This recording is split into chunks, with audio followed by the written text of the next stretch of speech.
The last example we will discuss in this module is the function x times the arcsine of x. In principle, you can perform this integration by using integration by parts.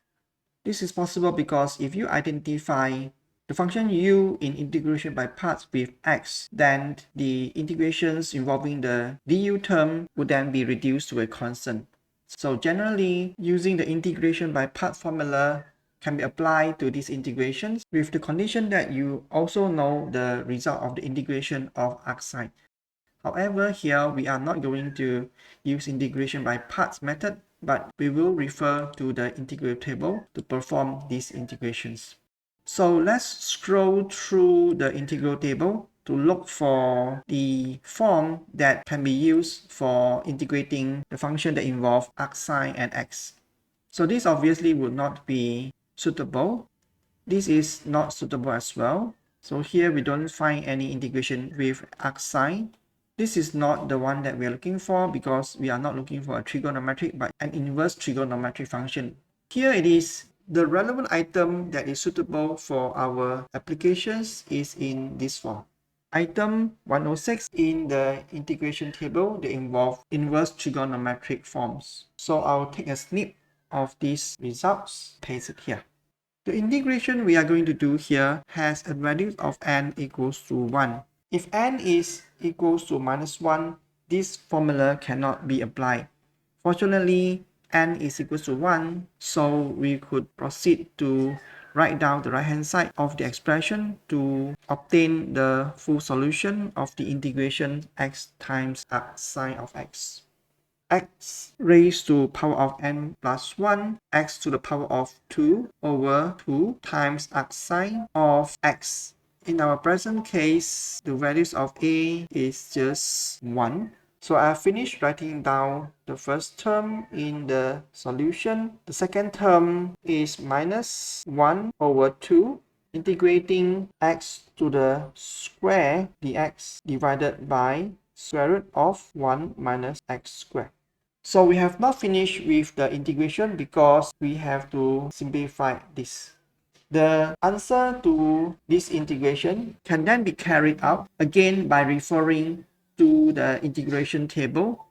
We just have to look for the suitable form in the integral table for us to write down the solution to this integration.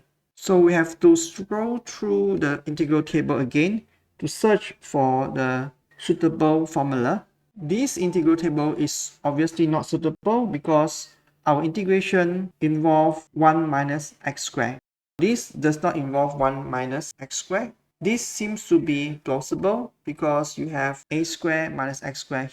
So we have found the suitable formula, which is 49. So based on the item 49, I can then write down the solutions to this integration, which is simply 1 square over 2 arcsine of x over 1 minus half x square root of 1 minus x squared plus n constant. So that is the solution to the integrations of item 49 in the integral table with a taking the values of 1. That finish up the integrations of x times arcsine of x. The result is just as written here. So again, in this example, we have seen a situation where the integral table provides you with a solution in the form of another integration. To complete the original integration, we have to again refer to the integral table to obtain the solution for another integration, which is presumably less complicated than the original one. As a conclusion to this video, we have shown 5 different examples of integration that could be solved by referring to the integral table. The procedure is just quite straightforward. You just have to scroll through the integration table to identify the correct and suitable items in the integral tables so that you can make use of it to obtain the result of the integration you want to perform. In some occasions, the integration table gives the solutions of the integration in terms of another integration which you have to look up for the solution in the other parts in the integration table. The applications of integrations using integral tables does not involve much calculation except searching for the right formula and fill in the right number. The slightly more complicated situation would be one where you have to apply the formula recurrently, where the original integration is expressed in terms of another integrations, and you have to look up for the integration table to search for the solution for the second integration. The integral table provided here is by no means exhaustive. There are more complicated forms of integrations that you may not find in the integration table.